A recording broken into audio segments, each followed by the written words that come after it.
শ্রীরামকৃষ্ণ খুব রসিক ছিলেন। একবার এক মজার ঘটনা স্মরণ করে সারদা দেবী বলেছিলেন, কামারপুকুরে লক্ষ্মীর মা আর আমি রাঁধতুম। একদিন খেতে বসেছেন ঠাকুর আর হৃদয়। লক্ষ্মীর মা ভালো রাঁধতে পারত। সে যেটা রেঁধেছে তা খেয়ে বললেন, ও হৃদু, এ যে রেঁধেছে সে রামদাস বদ্যি।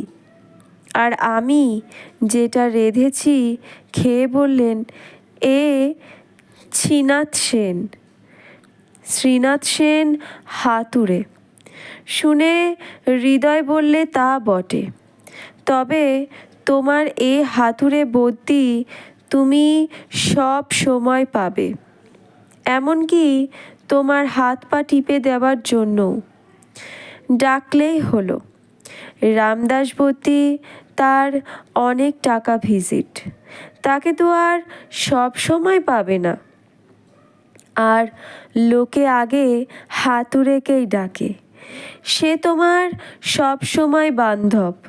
ঠাকুর হাসতে হাসতে বললেন, তা বটে, তা বটে। শ্রীরামকৃষ্ণ জানতেন যে পরবর্তীকালে সারদা দেবী আধ্যাত্মিক তত্ত্ব শিক্ষা দেবেন।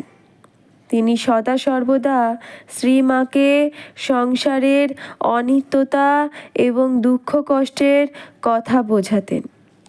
তিনি তাকে অনিত্য বস্তুর প্রতি বৈরাগ্য অভ্যাস করতে বলতেন এবং ঈশ্বরে ভক্তি করতে শিক্ষা দিতেন, কারণ ঈশ্বরই একমাত্র সত্য ও শাশ্বত।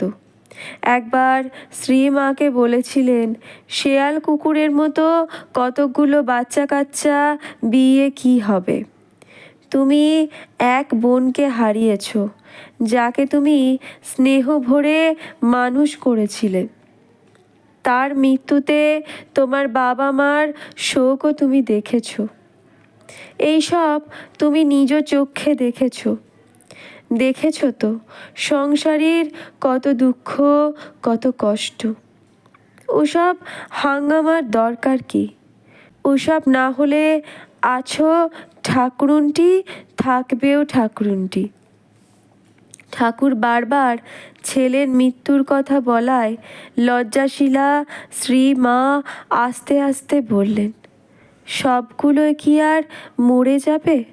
হয়তো তার অন্তরে মাতৃত্বের আকাঙ্ক্ষা সুপ্ত ছিল, যা সকল নারীর মধ্যেই থাকে।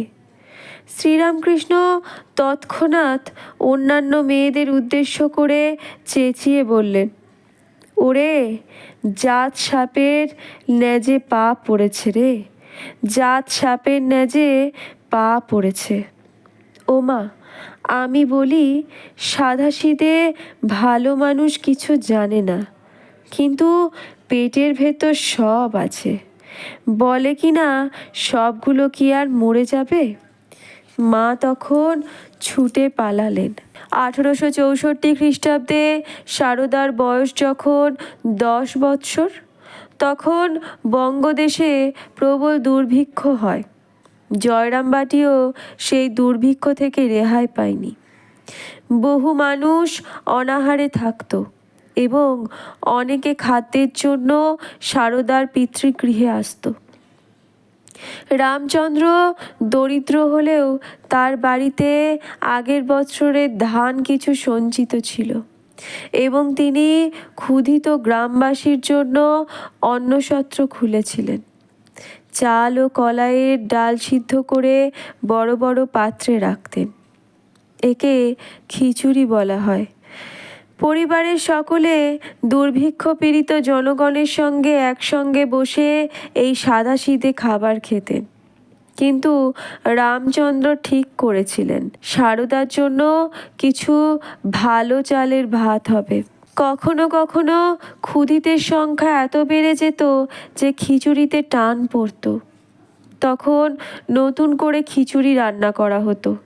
সারদাকে তখন পাখা করে ওই গরম খিচুড়ি ঠান্ডা করতে হতো।